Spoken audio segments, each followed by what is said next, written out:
ఒక విశ్వాసికి విశ్వాసంలో పడేసేది ఏంది అంటే నిరాశ. ఒక మనిషి ఎప్పుడు నిరాశపోతాడు అంటే, ఎప్పుడు డిసప్పాయింట్ అవుతాడు అంటే, ఎప్పుడైతే ఒకరి మీద ఆధారపడతాడో.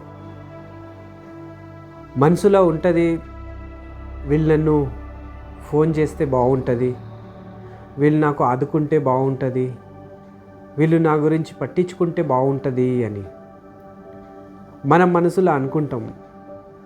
కానీ కొన్నిసార్లు ఎవరి మీద అయితే మనం నమ్మకం పెట్టుకుంటాం, వీళ్ళను ఆదరించాలా, వీళ్ళు నాకు ఫోన్ చేయాలా, అడగాల, ఎలా ఉన్నావు అని నన్ను అడగాల అని మనం మనసులో అనుకుంటాము.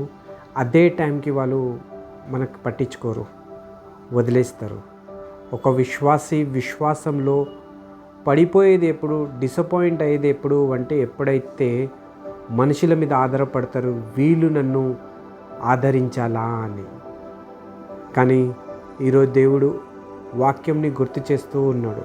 మత్తయి 28 అధ్యాయంలో 20 వచనంలో ఇలా రాయబడింది, నేను యుగ అంతం వరకు నేను మీ తోడుంటాను అని అంటున్నాడు.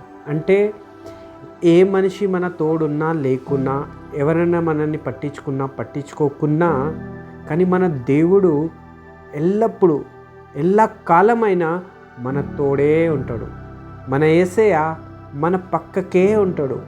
మన యేసయ్య ఎప్పుడు మనల్ని వదిలేసే పోడు. కానీ మనము యేసయ్య మన పక్కకున్న యేసయ్యని మనం మర్చిపోయి ఎంతో దూరం ఉన్న వ్యక్తుల గురించి మనము ఆలోచించుతూ ఉంటాం. డిసప్పాయింట్ దేవుని దగ్గర నుంచి దూరం చేసేస్తుంది.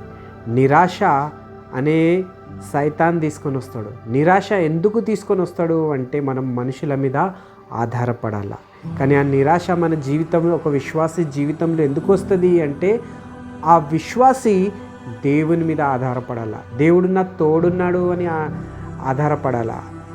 దేవుడు నన్ను ఎప్పుడు వదిలిపెట్టాడు అని దేవుడు మనల్ని ఎప్పుడు వదిలిపెట్టాడు అని మనము నమ్మకం ఉంచాలా.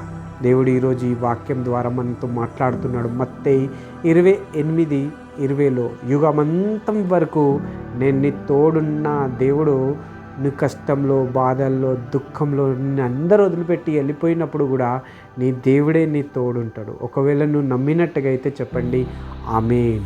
God bless you.